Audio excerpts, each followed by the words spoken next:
အားလုံးပဲမင်္ဂလာပါ idea knowledge ရရင်ပြန်လည်ကြိုဆိုပါရစေဟုတ်ကဲ့ပါကျွန်တော်ဒီကနေ့ပြောမှာကတော့ကျွန်တော်တို့ mobile phone တစ်လုံးကိုကွန်ပျူတာတစ်လုံးကဲ့သို့ပြောင်းလဲသုံးလို့ရမယ်နည်းကိုပြောပြသွားမှာဖြစ်ပါတယ် wow မိုက်လိုက်လားပေါ့နော်ကျွန်တော်တို့ phone တစ်လုံးတောင်မှကွန်ပျူတာတစ်လုံးကဲ့သို့သုံးလို့ရမယ်ဆိုတော့ဒါတကယ်ဟုတ်ရဲ့လားတကယ်တော့မှန်ရဲ့လားဂျင်းလားဆိုပြီးမိတ်ဆွေတို့နဲ့မေးလို့ရတယ်ဂျင်းလုံးဝမဟုတ်ပါဘူးမိတ်ဆွေတို့နဲ့စိတ်ဝင်စားရဆိုရင်လိုက်ကြည့်သွားပါ let's go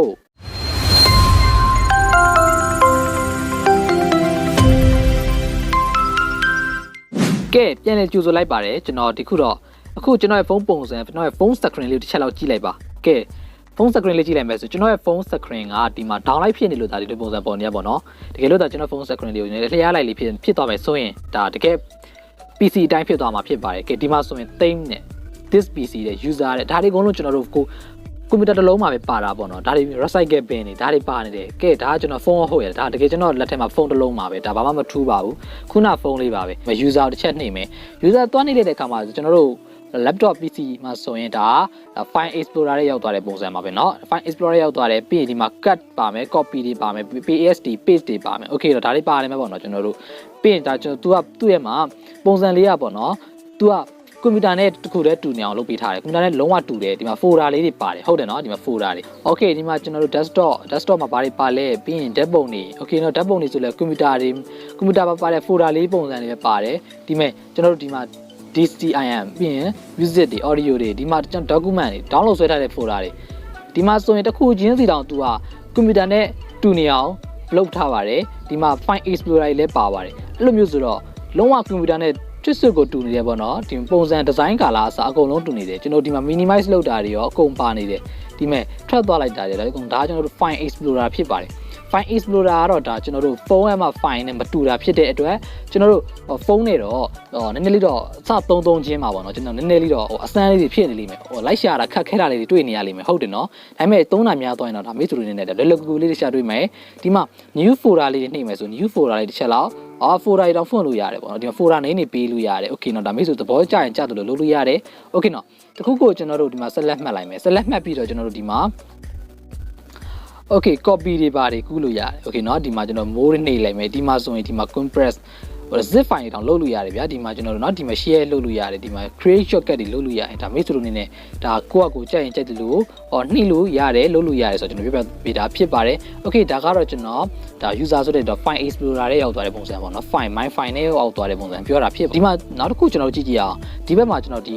အောက်ကအတုံးလေးပေါ့ဗျာပြောမယ်ဆိုတော့ window icon ပေါ့ window icon လေးပုံစံနှိပ်ကြည့်ရမယ်ကဲဒါဆိုကျွန်တော်ဒီမှာ application တွေဒီမှာကျွန်တော်ကြည့်လို့ရတယ်ကျွန်တော်တို့ဖုန်းမှာထည့်ခဲ့တဲ့ application လေးတွေကိုဒီကနေပြီးမှကျွန်တော်တို့သုံးလို့ရတယ်ကြည့်လို့ရတယ်ဒီမှာကျွန်တော်တို့တွေဝင်လို့ရတယ်ပေါ့ဝင်ပြီးသုံးလို့ရတယ်ပုံမှန်အတိုင်းပဲသုံးရုံပဲဒီမှာကျွန်တော်တို့ဒီဘက်မှာတောင်မှပုံမှန်အတိုင်းပဲဒီမှာ light ဆိုတဲ့ epic game တွေပါမယ်ပြီးရင် file explorer လေးဝင်လို့ရတာပါမယ်ဒီမှာကျွန်တော်တို့ဒါလေးတွေဆိုရင်ဒီမှာဒါဆိုရင် power off power on အဲ့လိုလေးလုပ်လို့ရမယ် okay နော်ဒါဆိုရင်တော့ကျွန်တော်တို့ဒီမှာဒါ search bar ပေါ့ဒါ search bar ကိုကြိုက်တာလေးရှာလို့ရတယ်ဒါမိတ်ဆွေတို့ကြိုက်တာရှာပေါ့နော် okay နောက်တစ်ခုကျွန်တော်ဒီနားလေးမှာဆိုရင်ဒီမှာဖုန်းခေါ်တဲ့အပိုင်းပါမယ်ပေါ့ဖုန်းခေါ်တဲ့အပိုင်းတွေပါမယ်ဒီမှာဖုန်းဆိုတဲ့အပိုင်းပါမယ်ပြီးရင် browser ပါမယ်ဒီဘက်မှာဒီမှာကျွန်တော် message icon လေးတွေပါမယ် okay နော်ဒီအောက်မှာကျွန်တော်ဒီမှာ folder တွေပါမယ် note တွေပါမယ် okay နော်ဒီမှာကျွန်တော်တို့ဒီနားမှာဒါလေးတွေဆိုရင်ကဲဒီဥစ္စာဆိုရင်ပေါ့နော်လူပုံလေးနေလိုက်မယ်ဆိုရင်ဒါကျွန်တော်တို့ရဲ့မှာဒါ contact list ပေါ့နော်ကျွန်တော်ဖုန်းခေါ်လို့ရမယ့်အပိုင်းကိုရောက်တော့မှာဖြစ်ပါတယ်ပေါ့နော် okay နော်ဒါကျွန်တော်တို့ contact list ပါဒီဥစ္စာလေးပေါ့နော်ဒါလေးပေါ့နော် okay နောက်တစ်ခုကတော့ကျွန်တော်ဒီမှာဒီအောက်ကဒီမြားလေးရှိတယ်ဒီမြားလေးချက်လောက်ကြည့်ကြည့်မယ်မြားလေးဆိုရင်ဒီက wifi နဲ့ချိန်ထားသလားဒါကိုယ့်အကိုအတန်တိုး short ဒါအားတွေကြည့်လို့ရတယ်ပေါ့နော်ဒီမှာကျွန်တော်တခါတည်းပါပြီးသားဖြစ်တယ်ကျွန်တော်တို့ window မှာလည်းအတိုင်းပဲပါတယ်ပေါ့နော် okay ဒီမှာကျွန်တော်တို့ computer ဒီမှာကွန်ပျူတာမှာပါတဲ့အတိုင်းပဲဒီမှာကျွန်တော်တို့ဒီမှာ calendar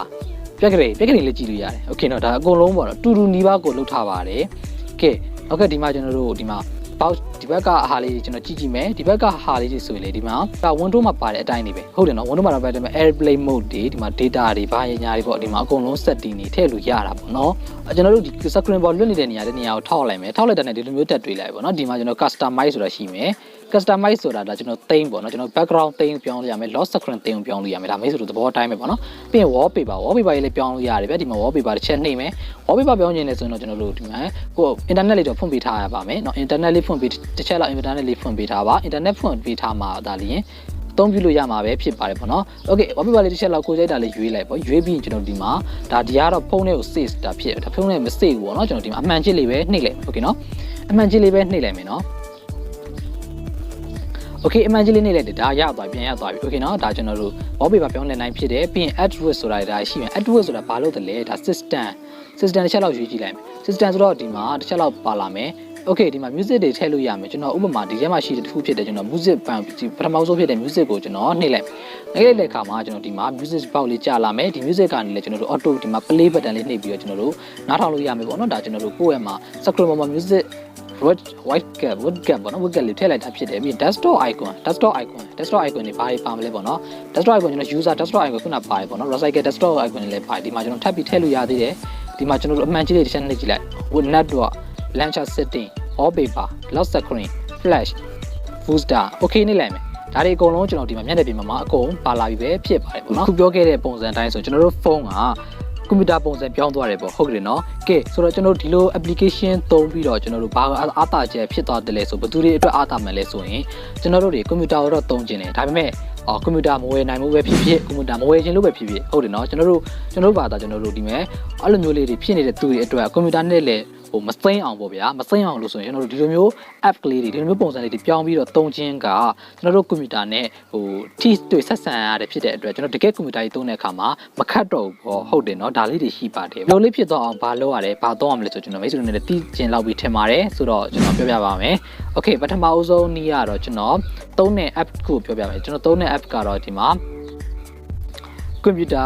launcher ဆိုတဲ့ app ဖြစ်ပါတယ်ကွန်ပျူတာ launcher ဆိုတဲ့ app ပါအဲ့ဒါကိုကျွန်တော်တို့ Google Play Store မှာသွားပြီးတော့ download ဆွဲလို့ရတယ်ပေါ့နော် okay ကျွန်တော် Google Play Store လေးကျွန်တော်ဒီကနေတစ်ချက်ဝင်လိုက်မယ်နော် okay ဝင်လိုက်မယ်ဝင်ပြီးတော့ကျွန်တော် computer launcher ဆိုပြီးရိုက်ချလိုက်ပါမယ် COMPUTER computer launcher ပေါ့နော် LAUNC ရ okay computer launcher လို့ရိုက်ချပါမယ်ဒီပထမဆုံးတွေ့ပါတယ် computer launcher ဆိုပြီးတွေ့တယ်ပေါ့နော် okay ဒီ computer launcher ဆိုတဲ့ app လေးကိုကျွန်တော် download ဆွဲပါ download ဆွဲပြီးတော့တခါတည်းဝင်လိုက်ပေါ့နော်ကျွန်တော် download ဆွဲလိုက်ပေါ့နော်ကျွန်တော်နောက်တစ်ချက်လောက်ဝင်ပြမယ်ပေါ့နော် okay အခုဆိုရင်ကျွန်တော်ဒီမှာ computer launcher ဆိုတဲ့ app လေးဒီမှာတစ်ခုရောက်လာပြီပေါ့နော်ဒီ app လေးတွေကိုကျွန်တော်ဝင်ပါမယ်တခါတည်းဝင်လိုက်မှာဖြစ်ပါတယ်ပေါ့နော် okay နော်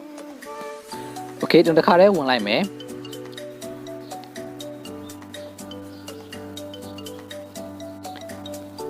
ကဲ okay အဲ့လိုမျိုးဝင်လိုက်ပြီနော်ဝင်ပြီးတော့ကျွန်တော်တခါတည်းပဲဒီမှာပုံစံပြောင်းသွားပြီပဲဖြစ်ပါတယ် okay နော်နေရာမှာတစ်ခုမေးစရာရှိတယ်ကျွန်တော်တို့ဒီ launcher ရဲ့ဝင်ပြီးသွားပါပြီဘယ်ကနေပြန်ထွက်ကမလဲ okay နော်ဘယ်ကနေပြန်ထွက်ကမလဲမေးဆိုတော့မေးလို့ရပါတယ် okay နော်ကျွန်တော်ဒီမှာမေးမယ်ဆိုရင်ကျွန်တော်ဘယ်လိုလုပ်ရမလဲဆိုရင် okay ကျွန်တော်ဒီဘက်အောက်မှာရှိတဲ့ window icon လေးပုံစံပေါ့နော်ကျွန်တော်တို့ window icon လေးတစ်ချက်နှိပ်မယ်နှိပ်ပြီးတော့ကျွန်တော်ဒီမှာရှိတဲ့ setting လေးဘက်ကိုသွားပါမယ် okay နော် setting လေးသွားမယ်သွားပြီးသွားတာနဲ့ကျွန်တော်တို့ဒီမှာဘယ်သွားမလဲဆိုရင်ကျွန်တော်တို့ဒီနားမှာသွားမှာဖြစ်ပါတယ်ဒီမှာ system ဆိုတဲ့ဘက်ကိုသွားမှာပေါ့နော်ဒီမှာ system ဆိုတာတစ်ချက်သွားမယ် okay နော် system သွားပြီးရင်ဒီမှာ set default launcher ဆိုတာလေးကိုတစ်ချက်လောက်နှိပ်လိုက်ပါနှိပ်လိုက်ပြီးသွားတယ်ကျွန်တော်ကတော့ system launcher ဆိုတာရွေးမယ်ပေါ့နော်ဒါ computer launcher နေထွက်မှာဆိုတော့ဗောနော် system launcher လေးတစ်ချက်လောက်နှိပ်လိုက်မယ်ဗျနှိပ်လိုက်မယ်ဆိုရင်ဒီမှာထွက်သွားပါပြီဒါပုံမှန် launcher ဘက်ကိုရောက်ရှိသွားပြီပဲဖြစ်ပါတယ် okay နော်ကဲဒါလေးပါပဲဒါလေးဆိုတော့ battery နဲ့သဘောကျမယ်ဆိုရင်သဘောကျသလားကိုဖုန်းကိုကျွန်တော်ကွန်ပျူတာဖြစ်ပြောင်းလဲသုံးနေတဲ့သူတွေအတွက်ဒါသုံးဝင်ပါတယ်ဆိုတော့အားလုံးပဲကြိုက်တဲ့သူတွေများဒါကွန်ပျူတာ launcher ဆိုတာကြီးကိုထည့်ပြီးတော့သုံးလို့ရပါတယ်ကျွန်တော်ရဲ့ဗီဒီယိုလေးကိုခုထိကြည့်ပေးလို့အားလုံးကိုကျေးဇူးအထူးတင်ပါတယ်ခင်ဗျာဆိုတော့အားလုံးပဲနောက်ထပ်ဗီဒီယိုများမှာပြန်တွေ့ပါမယ်ကျွန်တော်ရဲ့ YouTube channel လေးကတော့နီးပညာနဲ့ပတ်သက်တဲ့ဗီဒီယိုလေးကိုတင်ဆက်ပေးတာဖြစ်လို့မိတ်ဆွေတွေနဲ့နီးပညာကိုစိတ်ဝင်စားရဲဆိုရင်တော့ channel လေးကို subscribe လေးနှိပ်ပြီးတော့ဗီဒီယိုတွေနဲ့လက်မလွန်အောင်ဆိုရင်တော့ဘေးက notification bell လေးကိုတီးပေးခဲ့ပါအောင်လို့တောင်းဆိုရင်းနဲ့ပဲအားလုံးကိုနှုတ်ဆက်ပါတယ်နောက်ထပ်ဗီဒီယိုမှာပြန်တွေ့ပါမယ်